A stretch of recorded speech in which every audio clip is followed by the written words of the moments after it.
আজকের সভার মাননীয় সভাপতি মহাশয়, বাবা সাহেব ডক্টর বি.আর. আম্বেদকর জন্মজয়ন্তী জাতীয় কমিটির নেতৃবৃন্দ, প্রধান অতিথি বাংলাদেশের জাতীয় সংসদ সদস্য প্রাক্তন মন্ত্রী বীরেন শিকদার মহাশয়, মঞ্চ উপবিষ্ট অন্যান্য বিশিষ্ট ব্যক্তিত্ব এবং আপনারা যারা দীর্ঘক্ষণ ধরে বাবা সাহেব ডক্টর বি.আর. আম্বেদকরের জন্মজয়ন্তী উপলক্ষে অনুষ্ঠিত এই সভায় নানা জনের বক্তব্য শুনছেন, সবাইকে শুভেচ্ছা জানিয়ে আমি কয়েকটা কথা বলব। ঘোষকরা বারবার বলছেন যে আমাদের যে প্রধান বক্তা বা অতিথি বক্তা তাদের বক্তব্যটাই প্রধান, কিন্তু আমার মনে হয় যে বিষয়টা তেমন নয়। বিষয়টা হলো, আপনারা একটা উদ্যোগ নিয়েছেন যেখানে বাংলাদেশের বেশ কয়েকটি জেলা থেকে এবং বাংলাদেশের বিভিন্ন ছোট ছোট সংগঠন তার নেতৃবৃন্দ এখানে উপস্থিত হয়েছেন। তাদের বক্তব্য, তাদের পারস্পরিক চেনা জানা পরিচয়, এইটাই আজকের প্রধান বিষয় হওয়া দরকার, উচিত। কারণ আপনারা একটা আন্দোলন সংগঠিত করতে চাইছেন, একটা দেশব্যাপী একটা সংগঠন গড়ে তোলার একটা উদ্যোগ আপনারা গ্রহণ করেছেন। ফলে এই বিষয়টাই বেশি গুরুত্বপূর্ণ। আমি নিজেও আসলে মূলত একজন সংগঠক এবং এই সংগঠনের প্রয়োজনে বিভিন্ন বিষয়ে কিছু কিছু লেখা, মানে একটা বিষয় নিয়ে একটা আন্দোলন যদি গড়ে তুলতে হয়, কোনো বিষয়ে যদি একটা ঐক্যমত্য না হয়, যে যার মতো বক্তব্য যদি রাখি, বিচার বিবেচনা এবং বিশ্লেষণ যদি করি, আলাদা আলাদা নিজের নিজের মতো করে ভাবি, তাহলে কিন্তু একটা আন্দোলন গড়ে তোলা যায় না। কিন্তু আমি ভারতবর্ষে দলিত আন্দোলন করতে গিয়ে দেখেছি যে এই সমস্যাটাই খুব প্রকট ছিল এবং এখনো আছে। সেই কারণেই আমি যেটুকু পেরেছি, যে সমস্ত সংগঠন করেছি, সেই সংগঠনের কোন নির্দিষ্ট বিষয়ে বক্তব্য কি হওয়া উচিত, আমার যেটা মনে হয়েছে আমি সেটা লিখেছি, লিখিত আকারে আমাদের কর্মী সমর্থক তাদের কাছে প্লেস করেছি, যাতে এই সমস্যাটা দূর করা যায়। সেখান থেকেই কিছু কিছু লেখা তৈরি হয়েছে, কতগুলো বই তৈরি হয়েছে। তো আমারও মনে হয় যে আজকের এই মিটিংটায় বিভিন্ন জায়গা থেকে যারা এসেছেন, আমরা অনেকটা চিনলাম। আমি তো বলতে কোনো দ্বিধা নেই যে বাংলাদেশে বর্ণগত প্রশ্নে যে এতটা সমস্যা আজও বিদ্যমান, এইটা আমার কোনো ধারণা ছিল না। আমি জানতাম যে বাংলাদেশে আসলে শিডিউল কাস্ট, শিডিউল ট্রাইব বা দলিত বলতে মূলত রাজবংশী, নমশূদ্র, খণ্ডক্ষত্রিয়। কিন্তু এই দুদিন ঢাকাতে এসে আমার মনে হলো আসলে তো এই সমস্ত বর্ণগুলোর মধ্যে আমি এই যে তিনটে বর্ণের কথা বললাম, তারা এক ধরনের ব্রাহ্মণ। মানে এখানকার যদি বলেন ডোম, এখানকার যদি বলেন হাড়ি, এখানকার যারা হরিজন, এখানকার যারা বাল্মীকি, বাসপুর যারা আছেন, তাদের তুলনায় তো আসলে ওই তিনটে কমিউনিটি এক ধরনের দলিতদের মধ্যে ব্রাহ্মণ, মানে বলছি যে অনেকটা অগ্রসর, যেটার সাথে আসলে প্রায় কোনো তুলনা হয় না। ফলে এই আন্দোলন, এই সমস্যা আছে, ভারতেও আছে। ভারতেও এই যে কমিউনিটিগুলোর কথা বলছি, এই কমিউনিটিগুলো ওখানেও তফসিলিদের মধ্যে বা সেই আগের আমলের যারা অন্তর্যোগ তাদের মধ্যে এরাই অগ্রসর। সেখানেও কিন্তু যদি বলেন বাউরি, বাগদি, হাড়ি, ডোম, অন্যান্য যে সমস্ত কমিউনিটি আছে তারাও কিন্তু অত্যন্ত পিছিয়ে পড়া। আর আদিবাসী যারা আছেন তারা তো আছেনই, এখানেও যেমন সাঁওতাল আছেন, ওরাও আছেন, মুন্ডা আছেন, ওখানেও এইগুলো আছেন। তো ওখানে তবুও তারা সাঁওতাল মুন্ডারা একটা নির্দিষ্ট এলাকায় অনেকটা সংঘবদ্ধ। এখানে যেমন নমশূদ্ররা কিছু কিছু এলাকায়, কণ্ঠক্ষত্রীরা কিছু কিছু এলাকায়, একটা রিজিয়ন বা উত্তরবঙ্গে রাজবংশীরা, ওখানেও এই কতগুলো কমিউনিটির এরকম কিছু আধিক্য আছে। ফলে সেই জায়গা থেকে তারা কিছুটা অধিকার মর্যাদা তারা আদায় করে নিতে সক্ষম হয়েছেন। কিন্তু বাংলাদেশে সেই সুযোগও বোধহয় এখন আর নেই, ওইভাবে আর নেই। কারণ তারা সংখ্যা অত্যন্ত নগণ্য এবং অত্যন্ত বিচ্ছিন্নভাবে সারা দেশের শহরাঞ্চলে বিশেষ করে বসবাস করেন বলে আমার মনে হয়েছে। তো যাই হোক, আমি বাবা সাহেব ডক্টর বি আর আম্বেদকর সম্পর্কে দুই একটা কথায় আসি। বাবা সাহেব ডক্টর বি আর আম্বেদকর সম্পর্কে বলতে গেলে ধরুন 1920 সাল থেকে বাবা সাহেব ডক্টর বি আর আম্বেদকর অ্যাক্টিভ ভূমিকা পালন করেছেন, আর 1956 সালে মারা গেছিলেন, মানে 36 বছর। এই 36 বছর মানে 36 ইন্টু 365, 36 ইন্টু 365 এতগুলো দিন তিনি অ্যাক্টিভ ছিলেন। অ্যাক্টিভ ছিলেন লড়াইয়ের ময়দানে, অ্যাক্টিভ ছিলেন তার লেখনীর যে জায়গা সেই জায়গাতে। একটা দিনও বোধহয় তিনি বিশ্রাম নিয়েছেন এইরকম বলা যাবে না। মানে আমাদের মতো লড়াকু নন যে একদিন কাজে গেলাম তো 5 দিন সংসার করে বেড়ালাম, ব্যাপারটা বাবা সাহেব আম্বেদকরের ক্ষেত্রে ছিল না। ফলে তার সম্পর্কে আধা ঘন্টা 30-40 মিনিটে সব বিষয়গুলো আমরা জানি, সবটা তাও নয়, সব বিষয়গুলো নিয়ে আসা সম্ভব নয়। সে কারণে আমি একটু প্রাসঙ্গিক কয়েকটা বিষয় নিয়ে কিছু কথা আপনাদের বলব। বাবা সাহেব ডক্টর বি আর আম্বেদকরকে যে যতভাবেই বর্ণনা করেন, আমি তাকে মূল্যায়ন করে আমি যেটা বুঝেছি সেটা হলো বাবা সাহেব ডক্টর আম্বেদকর আর গণতন্ত্র, ডেমোক্রেসি, এই দুটো হচ্ছে সমার্থক।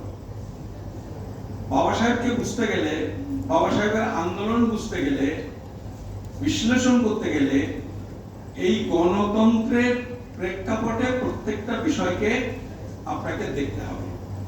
একেবারে মানে আপনি যত বিষয় বলবেন, সামাজিক বিষয় বলুন আর রাজনৈতিক বিষয় বলুন, গণতন্ত্রের দৃষ্টিতে বাবা সাহেব ডক্টর বি আর আম্বেদকরকে মূল্যায়ন যদি না করা হয় তাহলে বাবা সাহেবকে বোঝা যাবে না।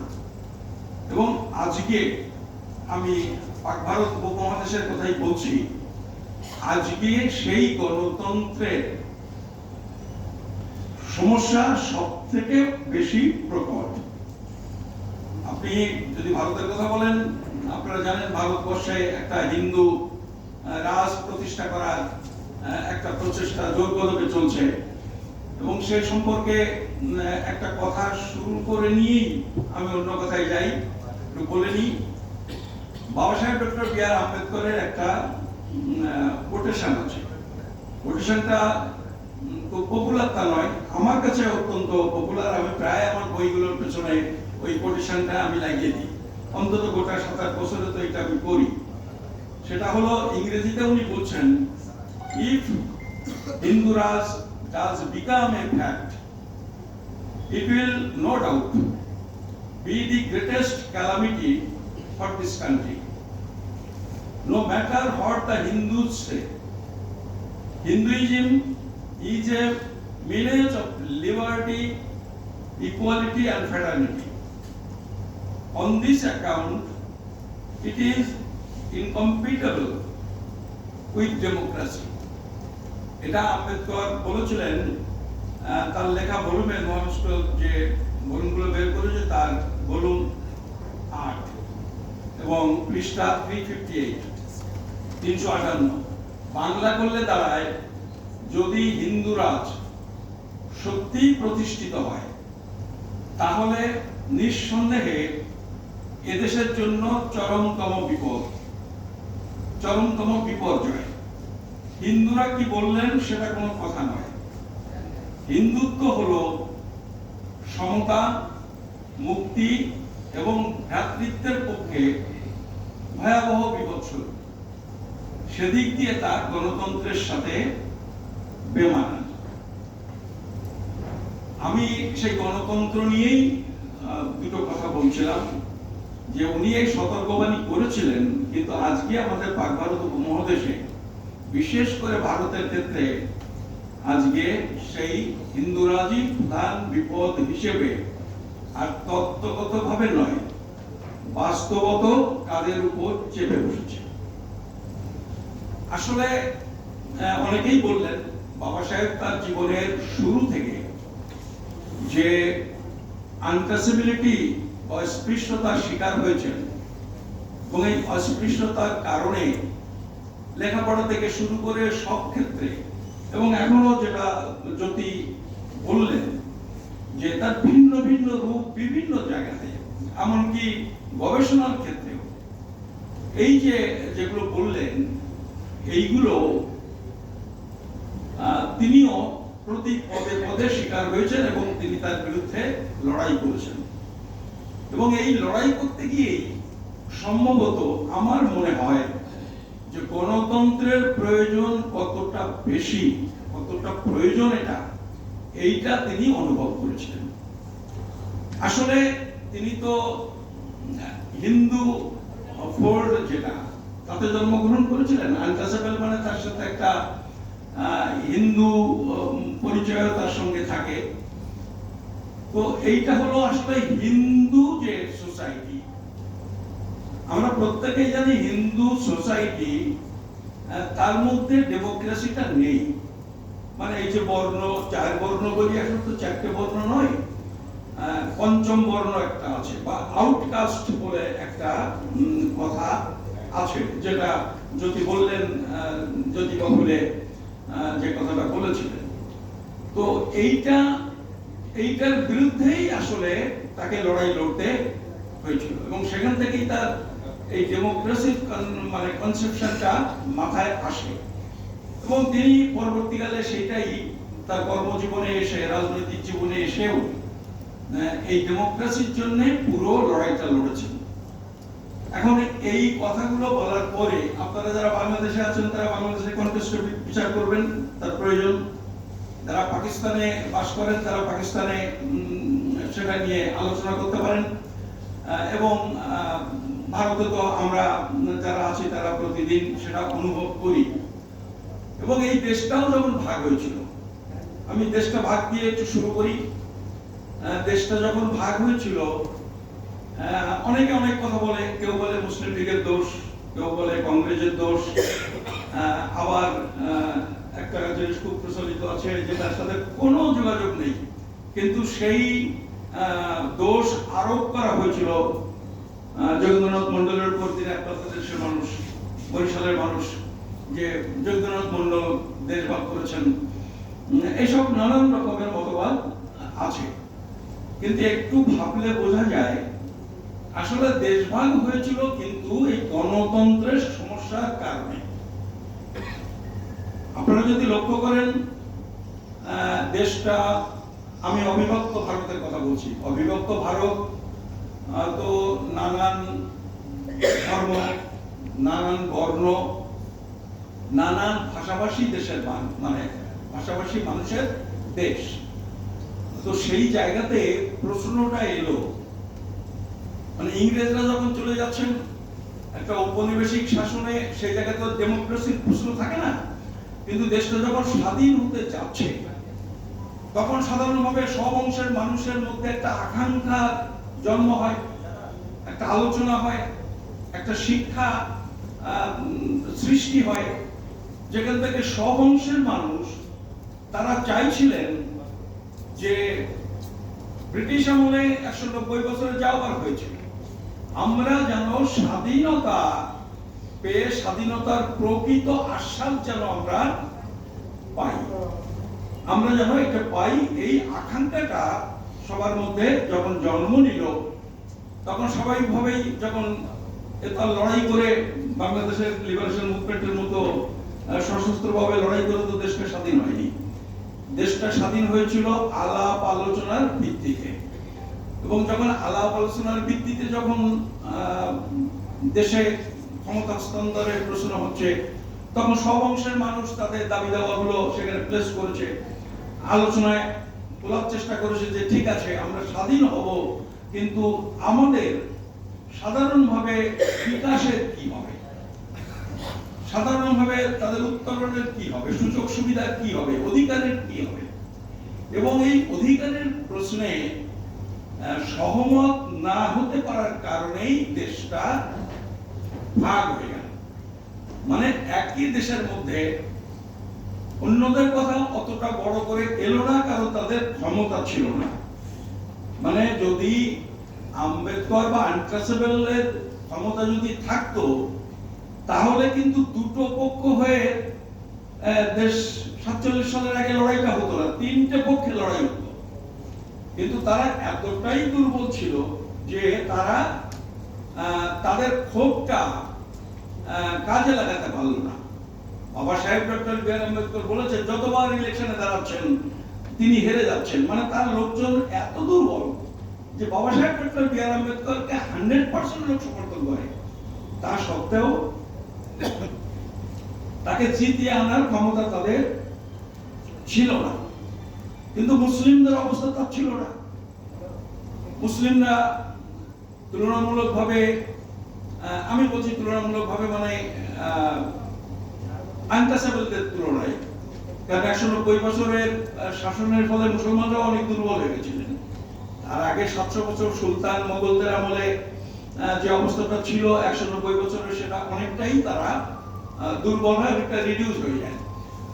তো তবুও তাদের যে ক্ষমতা ছিল, তাদের মধ্যে লেখাপড়া ছিল, এবং লেখাপড়াটা কিরকম ছিল সেটা আপনারা জানেন। বেঙ্গল অ্যাসেম্বলিতে কংগ্রেস অসহায় বোধ করছে, মানে 37 সালে 47 সালে তখন কংগ্রেস অসহায় বোধ করছে।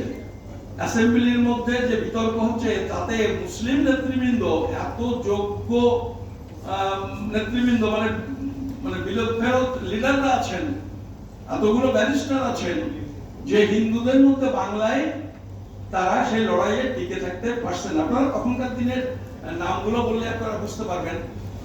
তো তারা লড়াইটা লড়তে পেরেছিলেন বলেই আসলে হিন্দু মুসলিমের দ্বন্দ্ব যেটা, সেটা তো আসলে অন্য কোনো দ্বন্দ্ব ছিল না। সংখ্যা, যেহেতু ডেমোক্রেসির প্রশ্ন আসছে, সেখানে মাথা গোনা একটা ব্যাপার, সংখ্যার একটা প্রশ্ন খুব গুরুত্বপূর্ণ। সেই গুরুত্বপূর্ণ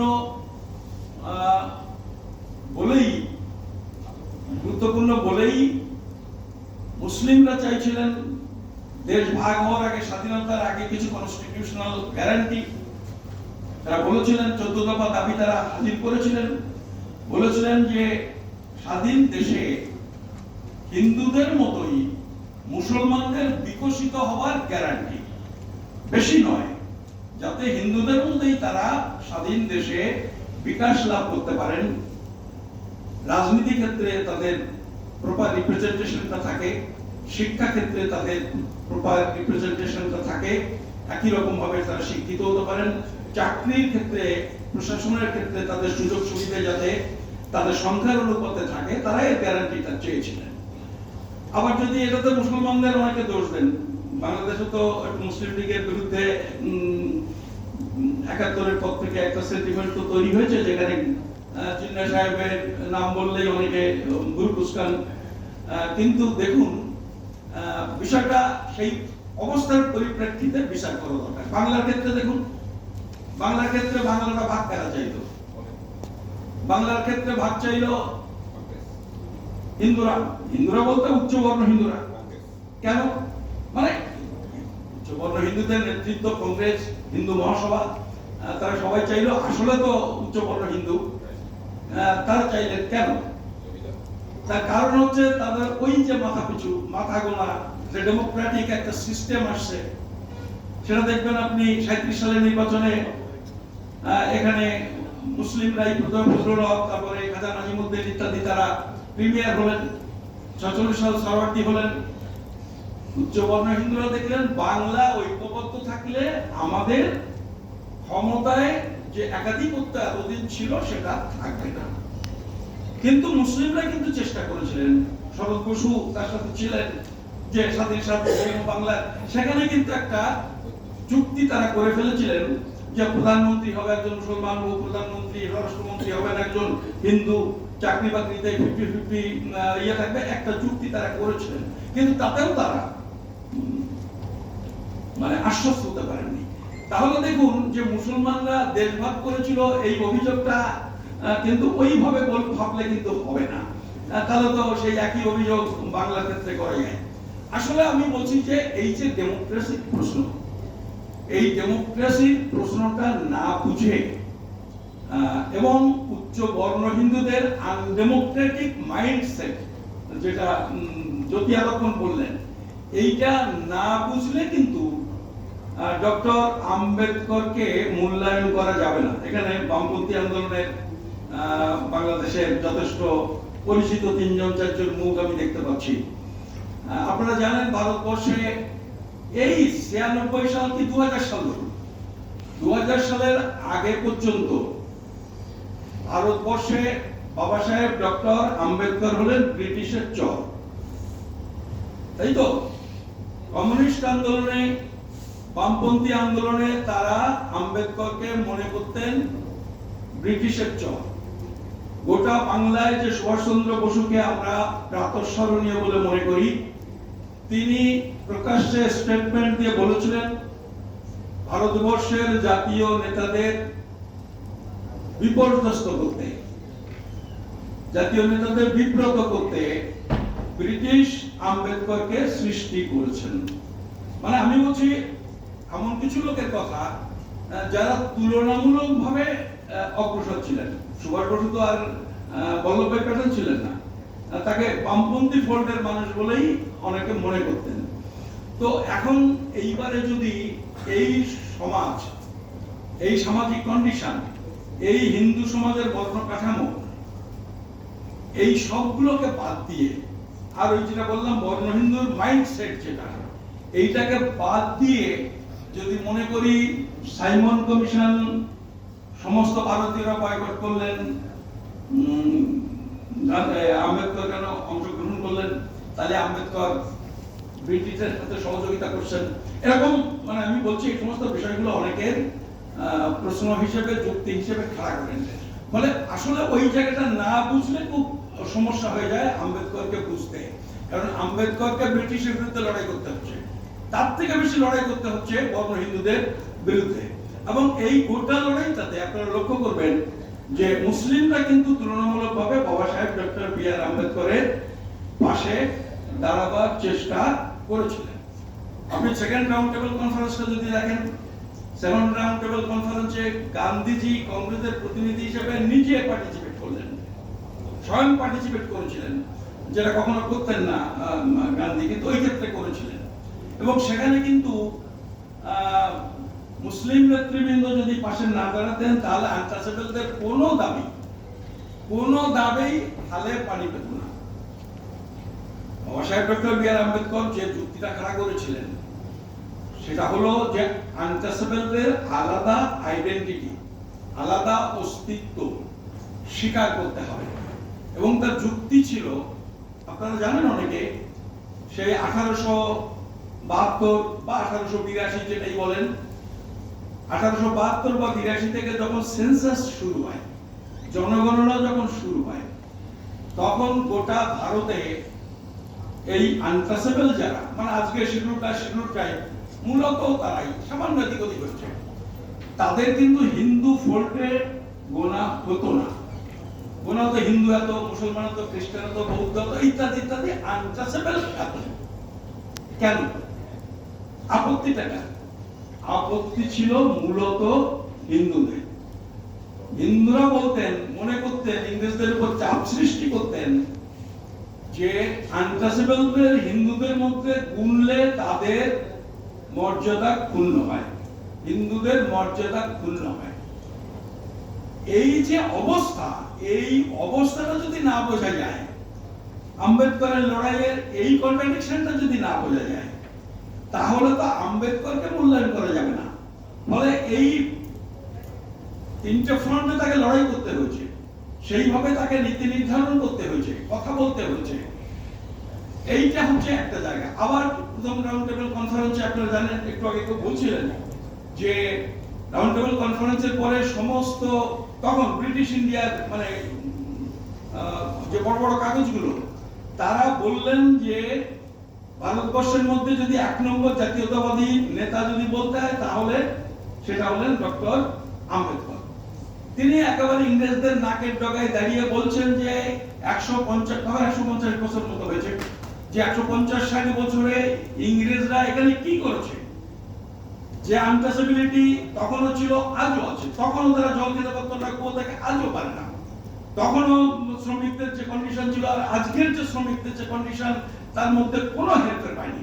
মানে এইভাবে গোটা মানে ইংরেজ জমানাকে তিনি যেভাবে আক্রমণ করেছিলেন মানে তার আক্রমণ করার কোয়ালিটি ছিল।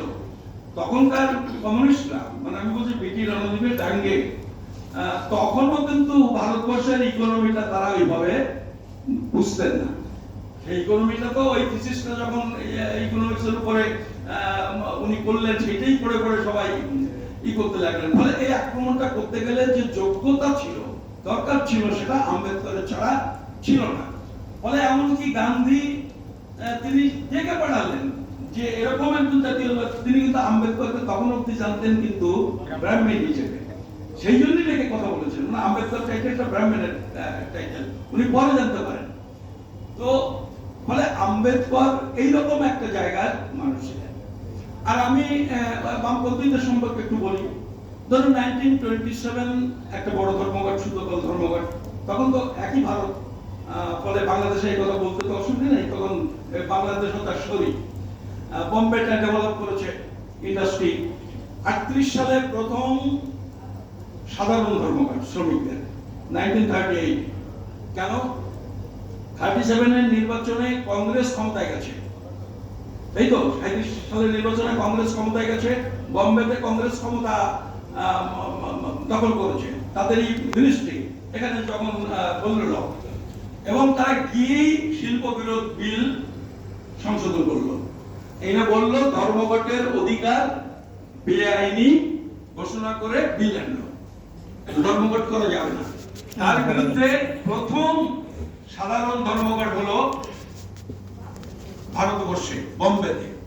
সেই 38 সালের ধর্মঘটে কমিউনিস্টরা এবং ইন্ডিপেন্ডেন্ট লেবার পার্টি বলছেন 90 ভাগ সাপোর্টার, ভলেন্টিয়ার, এইটা ছিল ইন্ডিপেন্ডেন্ট লেবার পার্টি, আম্বেদকরের পার্টি। এবং এই নির্বাচনের পরে, তারপরে কিন্তু বিচ্ছেদটা আবার কমিউনিস্টদের সাথে তার হয়ে গেল। এখন এই যে বিচ্ছেদ হয়ে গেল, মানে কমিউনিস্টরা বলছে ওদের তো আম্বেদকরের দোষ, আম্বেদকর কেবল শিডিউল কাস্ট করে, এটাই তো বলেছে। এবং এই যেটা বলেছে, তারপরে যারা বামপন্থী আন্দোলন করে তারা আম্বেদকরের কথা শুনবে না। কমিউনিস্ট আন্দোলনের নেতারা যা বলেছেন, সেটাই বামপন্থীরা 2000 সাল পর্যন্ত বলে গেছেন। আসলে কি হয়েছে? একসাথে লড়াই হলো, লড়াইটাকে সাকসেস করলেন, জেল কাটলেন বহু লোকে। তারপরে যখন সব ক্যান্টিনে যাচ্ছে, তখন আনটাচেবলদের ক্যান্টিন আলাদা, অন্যদের ক্যান্টিন আলাদা। আম্বেদকর বলছেন এটা কি করে হয়? আপনারা বলছেন দুনিয়া কা মজদুর এক হও, আবার ক্যান্টিন আলাদা। সুতো কলে বয়ন বিভাগ, যেখানে একটু কাজের পরিবেশ ভালো, মাইনে একটু কম, সেখানে আনটাচেবল শ্রমিকদের নিয়োগ নিষিদ্ধ। আম্বেদকর বলছেন এটা কি হলো? লড়াই তো সব একসাথে করছি, শ্রমিকরা তো লড়াই একসাথে করবে, আর আপনারা তো বলছেন সব শ্রমিক এক, ঐক্যবদ্ধ হও। তা এগুলো নিয়ে কথা বলুন। কিন্তু তারা, তখনকার নেতৃত্ব বিটি রণদ্বীপের ডাঙ্গে, তারা এইটা করতে পারেননি। মানে ব্যক্তিগতভাবে হয়তো তারা আনটাচেবিলিটি বিশ্বাস করতেন বা প্র্যাকটিস করতেন তা হয়তো নয়, কিন্তু আমাদের দেশে তো লিডাররা তো লিডার নয়, লিডাররা তো জনগণকে লিড করে না।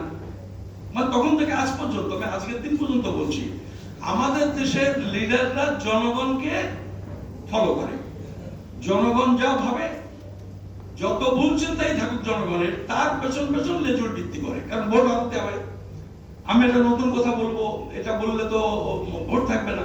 ফলে আজকাল আর লিডার নয়, জনগণের স্বতঃস্ফূর্ততার লেজুর ভিত্তি করে আমাদের, আমি পাক ভারত উপমহাদেশের সবার কথা বলছি, লিড করে না, নতুন কিছু শেখানোর চেষ্টা তারা করে না। ফলে এই জিনিসগুলো হয়েছে। তো আমি ডেমোক্রেসি নিয়ে আর দুই একটা কথা একটুখানি আম্বেদকরের জীবদ্দশার দুই একটা কথা একটু আপনাকে বলি। আমি গোটাচারের উদাহরণ দিই। ধরুন ভোটাধিকার, আজকে জাতীয়তাবাদী বলে আম্বেদকরকে যারা জাতীয়তাবাদ বিরোধী বলে অনেক জায়গায় লেখলে কি হয়, ভারতেও হয়। তো জাতীয়তাবাদী যারা, দেশে নতুন নির্বাচন ব্যবস্থা আসছে, 37 সালে নির্বাচন হয়েছে ব্রিটিশের অধীনে, তারপরে 47 সালে হলো, তারপরে দেশ স্বাধীন হলো, তারপরে যেটা হলো, তা এই সময় যে প্রস্তুতিগুলো তৈরি হচ্ছে, সেই সময় ভোটাধিকারের প্রশ্নে তো একটা বড় ডিবেট হলো, লতিয়ান কমিটি এলো। ভোটাধিকার প্রশ্নে আম্বেদকর বললেন যে সার্বজনীন ভোটাধিকার চাই। এইবারে জাতীয়তাবাদীদের কি করা উচিত ছিল যদি জাতীয়তাবাদী হতেন? তারা বললেন সার্বজনীন ভোটাধিকারের পক্ষে, কিন্তু তখনকার দিনের জাতীয়তাবাদী বা কমিউনিস্টদের থাকতো না, এসব আলোচনাগুলোতে তত শক্তি তাদের ছিল না যখন এই সমস্ত আলোচনাগুলো হতো। জাতীয়তাবাদীরা কিন্তু, এমনকি গান্ধী তো সারা পৃথিবীতে সমাদৃত, গান্ধী একজন মানবাধিকার মানে মানবতাবাদী হিসেবে, তো তিনিও কিন্তু সার্বজনীন ভোটাধিকারের পক্ষে সরব হতে পারেননি, সেটা ডক্টর আম্বেদকর করেছিলেন। এই যে সার্বজনীন ভোটাধিকার, এটা একটা গণতন্ত্রের ভিত্তি, তো নিঃসন্দেহে এটা, সেটা কিন্তু ডক্টর আম্বেদকরই শুরু করেছিলেন এবং করে কিছুটা বাড়াতে পেরেছিলেন। আনটাচেবল যারা, তাদের কিছু ক্রাইটেরিয়া তৈরি করে কিছুটা সংখ্যা বাড়াতে পেরেছিলেন, কিন্তু সার্বজনীন ভোটাধিকার তিনি 1950 ওই সংবিধানেই আসলো, তার আগে কিন্তু এটা হয়নি। তো এই একটা প্রশ্ন, মানে আমি বলছি জাতীয়তাবাদীদের সাথে লড়াইটা বুঝতে গেলে আম্বেদকরকে কন্ডেম করার আগে এই জায়গাগুলো একটু বুঝতে হবে। এটা নারী অধিকারের প্রশ্ন তো সব জানে, সেটা হিন্দু কোড বিল যেটা, এটা ছিল 4 বছর ধরে লড়াই হলো একটা বিল নিয়ে, 4 বছর। এইটা বোধহয় বাংলাদেশকেও এখন একটু শিখতে হবে। মহিলাদের সম্পত্তির অধিকার, মহিলাদের উত্তরাধিকারের অধিকার, মহিলাদের ডিভোর্স করার অধিকার, এগুলো কিছুই ছিল না। এবং সেখানে কথা দিলেন নেহেরু, এবং কংগ্রেসের মধ্যেও তো লড়াই ছিল, কংগ্রেসের মধ্যে কনজারভেটিভ আর একটু লিবারাল, যারা লিবারাল গ্রুপটাকে লিড করতেন জওহরলাল নেহেরু, নেহেরু কথা দিয়েছিলেন কিন্তু পারেননি। কারণ তাহলে বল্লভভাই প্যাটেলের যে লবি, তার সাথে কেটে উঠতে পারলেন না। 3-4 বছর লড়াইয়ের পরে শেষ পর্যন্ত সেটাকে ড্রপ করতে হলো, এবং সেই জন্যই আম্বেদকর পদত্যাগ করলেন। কিন্তু এই যে সম্পত্তির অধিকার, সম্পত্তির অধিকার, আবার তার সাথে বাংলাদেশে আমি যেটুকু জানি, হয়তো পুরোটা জানি না, আপনারা ভালো জানবেন, যে একটা রেজিস্ট্যান্স আছে হিন্দুদের মধ্য থেকে, যে এইটা যদি সম্পত্তির অধিকার যদি মেয়েরা পায় তাহলে এটা সমস্যা হবে, মানে মুসলিমের সাথে বিয়ে হলে ইত্যাদি ইত্যাদি এরকম হবে। কিন্তু আমার কথা হলো যে আম্বেদকরকে যদি বুঝতে হয়, তাহলে এই বিয়ের প্রশ্নটা আমি সিদ্ধান্তাকেও বলছি, বিয়ের ব্যাপারটাও কিন্তু এটাও কিন্তু ডেমোক্রেটিক রাইটের প্রশ্ন। একজন অ্যাডাল্ট মেয়ে কাকে বিয়ে করবেন, তিনি একই ধর্মের মধ্যে বিয়ে করবেন কি করবেন না, এইটা আমাদের মেনে নিতে এখনো সমস্যা হয়। আমি বলছি যে এই সমস্যাটা অনেক ক্ষেত্রে ডেমোক্রেসি মেনে নিতে পারছি। আবার তখন আমার বাড়ির একটা মেয়ে যদি মুসলমানদের সাথে বিয়ে করে, বা মুসলমানদের একটা ছেলে যদি হিন্দুদের মধ্যে বিয়ে করে, তাহলে এইটা অন্য ক্ষেত্রে ডেমোক্রেসি যারা মানতে চায়, সেই মা বাবাও, এই পরিবারও কিন্তু অনেক সময় সমস্যায় পড়ে যান। কিন্তু আম্বেদকরের কিন্তু এই সমস্যাগুলো ছিল না। এবং আম্বেদকর মানে কি, এখন থেকে 100 বছর আগের কথা বলছি। ঠিক একইভাবে হরিচাঁদ ঠাকুরকে বললেও বলা যায়, হরিচাঁদ ঠাকুর এখান থেকে 200 বছর আগে বলছেন, বেদ বিধি নাহি মানি না মানি ব্রাহ্মণ। বেদ বিধি যারা মানে না তারা তো হিন্দু থাকে না।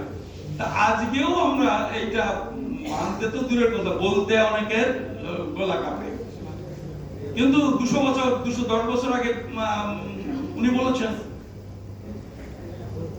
শাস্ত্র গ্রন্থ যেগুলো আজকে গীতা, তো দেখছি গীতা পড়া পড়ায় গীতা স্কুল হচ্ছে, পড়ায় পড়ায় এখন গীতা স্কুল হচ্ছে।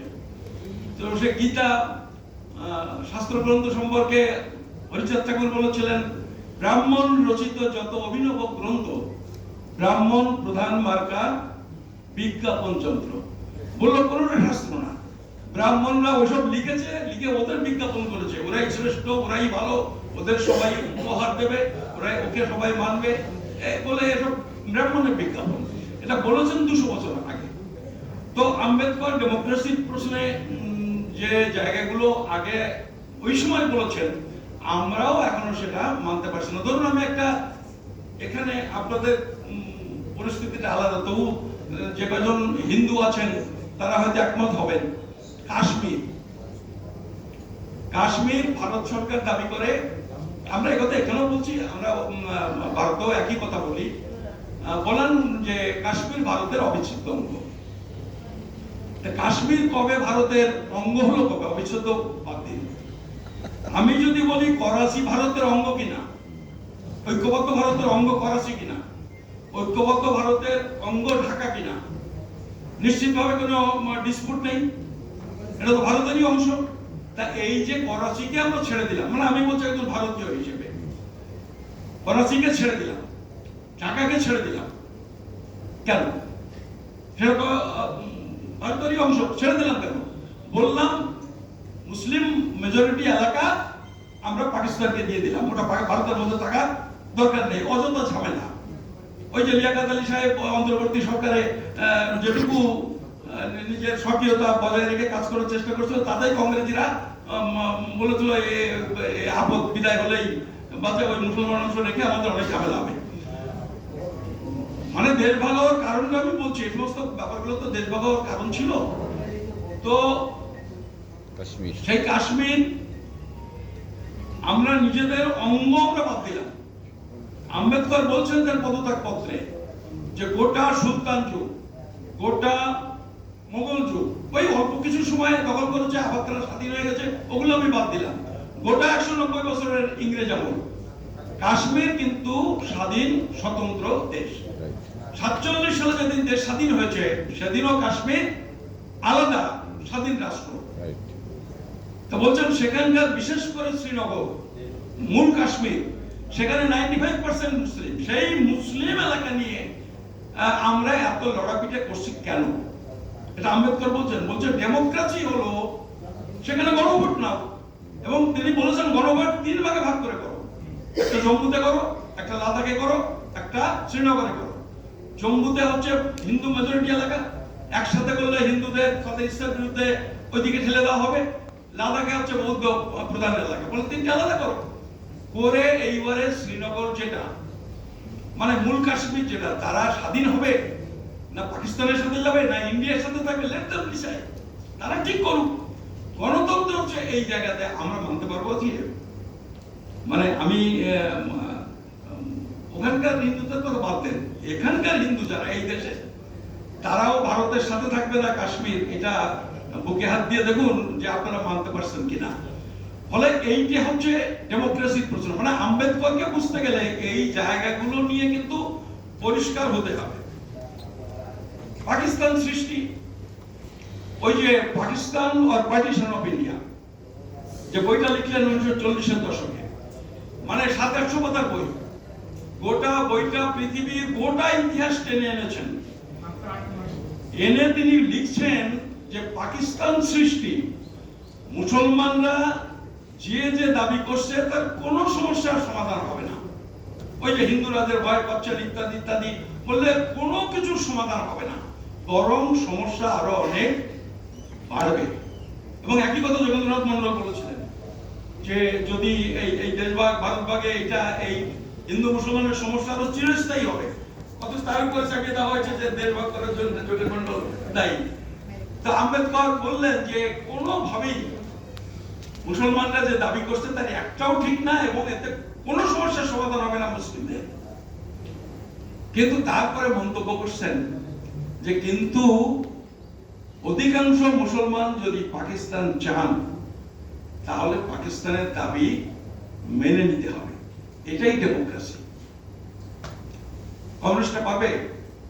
আমি আপনাদের দেশের কথা জানি না, আমি পশ্চিমবঙ্গের কমিউনিস্টদের কথা বলতে পারি। 30-এর দশকে পাহাড় উত্তাল হচ্ছে, সিপিআই আন্দোলন করছে যে গোর্খাল্যান্ডের জন্য আন্দোলন, 30-এর দশকে কমিউনিস্টদের নেতৃত্বে যে আলাদা পৃথক রাজ্য দার্জিলিং। আজকে তারা সব থেকে বেশি অত্যাচার করেছে জ্যোতি বসুর আমলে, তাদের এই যখন সুভাষ সিং যে লড়াইটা শুরু করেছেন তারা মেনে নিতে পারেন না। উত্তরবঙ্গে আলাদা রাজ্যের মেনে নিতে পারে না, অথচ আম্বেদকর পরিষ্কার বলেছে ছোট ছোট রাজ্য। আম্বেদকর বলেছে ছোট ছোট রাজ্য। ভাষাভিত্তিক রাজ্য গঠনের যে প্রস্তাব হলো তখন তো প্রশ্ন হলো এক ভাষা এক রাজ্য। আম্বেদকর বললেন তা নয়, এক রাজ্য এক ভাষা। উনি বললেন এক রাজ্য এক ভাষা, মানে একই ভাষা তিনটে দেশ হতে পারে, মানে তিনটে রাজ্য হতে পারে, কিন্তু একটা হিন্দি মানে গোটা হিন্দি একটা রাজ্য এটা হতে পারে না। তিনি ছোট ছোট রাজ্যের কথা বলে 3 কোটি লোকের একটা স্ট্যান্ডার্ড রাজ্যের কথা তিনি বলেছিলেন যে সেটা হলে প্রশাসনের ক্ষেত্রে অনেক সুবিধা, তাদের ডেভেলপমেন্টটা ভালো হবে। এবং সেটা দেখা গেছে, যেগুলো হয়েছে উত্তরাখণ্ড হয়েছে তার উন্নয়ন অনেক বেশি ত্বরান্বিত হয়েছে অন্য অঞ্চলের থেকে, ঝাড়খণ্ডেরও তাই, তেলেঙ্গানারও তাই। তো এই যে সব প্রশ্নগুলো এখানে রয়েছে। আর আমি শেষে আরেকটা কথা বলি, পাকিস্তান সৃষ্টির প্রশ্নে কিন্তু শেষ পর্যন্ত উনি এই কথাই বললেন যে মেনে তারা যদি চান কিছু করার নেই। আর যেটা বলছি সেটা বোধহয় উৎপলেরও একটু জানা দরকার। উৎপলেরও জানা দরকার এই কারণে, একটা জনবিনিময় নিয়ে একটা কথা উঠেছিল, যেটা আজকে আপনারা হয়তো জানেন। আমি তো আসলে 2004 সাল থেকে এই রিফিউজি আন্দোলনটাই করি, মানে আম্বেদকর প্রায় ভুলে গেছি। এই কথা বলতে হবে বলে একটু আম্বেদকর পৃষ্ঠা উল্টে উল্টে দেখলাম, মানে রিফিউজি আন্দোলন 2004 সাল থেকে এই ছাড়া আর কিছু করি না। সেই রিফিউজি আন্দোলন করতে গিয়ে এই প্রশ্নটার মুখোমুখি হতে হয় যে আম্বেদকর জনবিনিময় চেয়েছিল, এটা যদি হতো তাহলে আজকে আর এই বিপদ থাকতো না। কিন্তু আম্বেদকর কি জনবিনিময় চেয়েছিলেন? তুমি তো জানো চেয়েছিলেন। মানে আমি বলছি যে আমাদের মোটামুটি সব জানে যে আম্বেদকর জনবিনিময় চেয়েছিল, নেহেরুর জন্য হয়নি। এইটাই আমাদের সমাজে প্রচলিত ধারণা।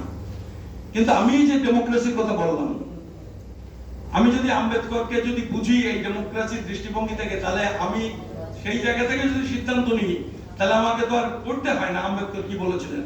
তাহলে তো বলাই উচিত জনবিনিময় চুক্তি নিশ্চয়ই আম্বেদকর সমর্থন করবেন না। জনবিনিময় চুক্তি মানে কি?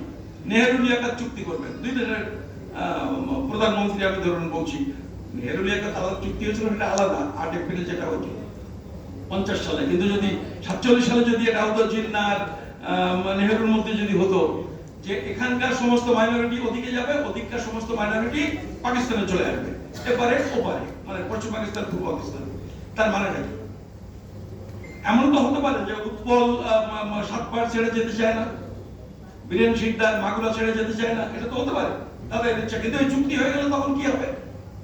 চুক্তি হয়ে গেলে পরে তারা যদি নাও চায় বাপ্পা ঠাকুরদার বিটে ছেড়ে যেতে, তাহলে তাকে যেতে হবে। আম্বেদকর বললেন এটা ডেমোক্রেসির বিরুদ্ধে, ফলে জনবিনিময়ে চুক্তি করা ঠিক নয়। তিনি গ্রিস, বুলগেরিয়া, গ্রিস, তুরস্ক এর উদাহরণ টানলেন। কোন জায়গায় বাধ্যতামূলক হয়েছে, কোন জায়গায় অপশনাল হয়েছে, নানান উদাহরণ টেনেছেন সারা পৃথিবী। মানে তার সেই জ্ঞানটা ছিল, টেনে টেনে এনে তারপরে তিনি সব উদাহরণ সামনে এনে তিনি বলছেন যে এটা ডেমোক্রেসির বিরুদ্ধে, এটা করা যায় না, এটা করলে মানুষের ইচ্ছার বিরুদ্ধে এই চুক্তি করা যাবে না, এটা ডেমোক্রেসির বিরুদ্ধে। কিন্তু তিনি যেটা বলেছিলেন যে যারা যাবেন স্বেচ্ছায় তাদের উপযুক্ত পুনর্বাসন এবং নাগরিকত্বের ব্যবস্থা দুই দেশের সরকারকে করতে হবে। যে কারণে তিনি কিছু কিছু জেলা ভেঙে মুসলিম অধ্যুষিত এলাকা, ওই যে একটু স্টেট একটু রিঅ্যালোকেশনের কথা যেটা বলেছিলেন, যে এইটুকু ওই যশোরের বনগাঁটা ওদিকে ঢুকিয়ে দাও, মানে বনগাঁটায় হিন্দু মেজরিটি এলাকা, এরকম কিছু বলেছিলেন। যতটা কম মানুষের সাফারিংটা হয়, যতটা কম মাইনরিটি পাকিস্তানে থাকে, যতটা কম মাইনরিটি ভারতে থাকে। তো এই কতগুলো কথা আমি আপনাকে একটু বললাম। এখন এবার প্রশ্ন হচ্ছে বাংলাদেশে আম্বেদকর নিয়ে আলোচনা করে লাভটা কি, বা এইখানে তার প্রাসঙ্গিকতা কি। আমি এখানকার প্রাসঙ্গিকতা নিয়ে ছোট্ট করে একটুখানি বলি। সেটা হচ্ছে 1954 সালে কিন্তু নির্বাচন হয় পাকিস্তানের। ওই যে আগে সেই আম্বেদকরের লড়াইয়ের ফলে যে সেপারেট ইলেক্টোরেট, রিজার্ভেশন ইত্যাদি ইত্যাদি হয়েছিল, সেই সংবিধানে বলে, কারণ 54 সালের আগে তো পাকিস্তানের সংবিধান তৈরি হয়নি। ফলে 54 সালের নির্বাচনটা যে সংবিধান, সেই পাকিস্তানের সংবিধানের সাথে কিন্তু আম্বেদকরের লড়াই জড়িত ছিল। সেই নির্বাচনে পূর্ব পাকিস্তানে তখন 309 জন সদস্য পূর্ব পাকিস্তান অ্যাসেম্বলিতে। তার মধ্যে কতজন জিতেছিলেন? 72 জন জিতেছিলেন, 72। তারপরে মধ্যখানেটা বাদ দিন, আমি দেশ স্বাধীন হওয়ার পরের কথা কিছু কিছু বলি। আমি যেটা দেখতে পাচ্ছি 1973 তে হয়েছিল 12 জন মাইনরিটি, তারপরে 79 এ 8 জন, তারপরে 1988 এ 4 জন, 1991 এ 11 জন, এখন 300 মেম্বার। এখন 300 মেম্বার, হ্যাঁ, এখন 350। তার মাঝে 300 ছিল এক সময়, সংরক্ষিত 50 জন বেড়ে। আর এর মধ্যে একটা উল্লেখযোগ্য ঘটনা হলো 1979 থেকে 1986, মানে আবার হিন্দুদের মধ্যে ভাগাভাগির কথা বলছি। এই 1979 থেকে 1986 এ কিন্তু 3টে সংসদ বাংলাদেশে, একজনও কিন্তু এই যে শিডিউল কাস্ট, যাদের আমরা আগের যে শিডিউল কাস্ট, নিম্নবর্ণের হিন্দু একজনও জিততে পারেনি। মানে শিডিউল কাস্ট ছিল না কোন সময়টা 3টে সংসদে, 79 থেকে 1986। তার মানে হলো যে দেখুন, যদি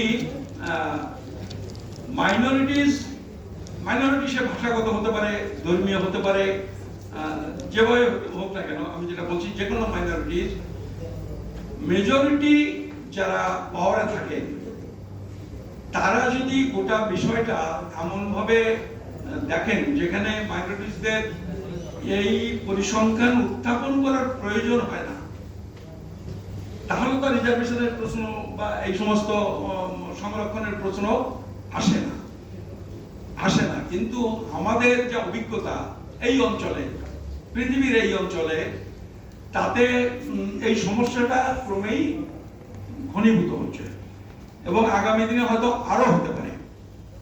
ফলে আম্বেদকর ওই যে ডেমোক্রেসি বললাম, ওই ডেমোক্রেসির চিন্তা থেকে কিন্তু সংরক্ষণের চিন্তা তার মাথায় এসেছিল।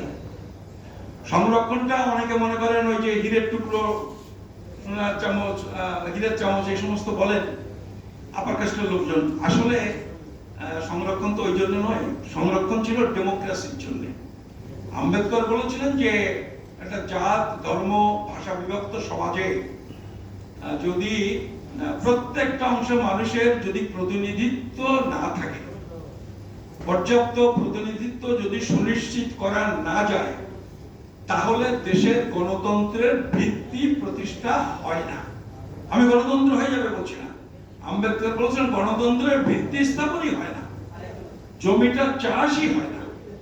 যে জায়গা থেকে কিন্তু তিনি সংরক্ষণের এই প্রশ্নটা এনেছিলেন। তো সেই সংরক্ষণ ভারতের ক্ষেত্রে বলতে পারি, সেই সংরক্ষণ তো এখন একটা হুমকির মুখোমুখি পড়েছেন। আর যারা আছেন, যদিও বাংলাদেশের মাইনরিটির যারা, বিশেষ করে হিন্দুরা, তারা তো অধিকাংশ মোদী ভক্ত। মানে আমি যেটুকু আমার অভিজ্ঞতায় বুঝেছি যে তারা অধিকাংশ মোদী ভক্ত। আর এই মোদী কিন্তু সেখানকার ডেমোক্রেসিটাকে, মানে আম্বেদকরের ভাবনাটাকে নস্যাৎ করবার জন্য যা যা করণীয় তাই করে যাচ্ছেন। মানে এইটা এখানে বসে যতটা বোঝা যাবে, মানে ওখানেও আমাদের লোকজন বুঝতে পারছেন না। পশ্চিমবঙ্গে বিজেপি তার ভিত্তি স্থাপন করলো নমশূদ্রদের উপর নির্ভর করে। আজকে আর তাদের জায়গা খুব একটা কিছু নেই, কিন্তু তারা পার্টি ফরমেশন কিন্তু হলো নমশূদ্রদের দ্বারা।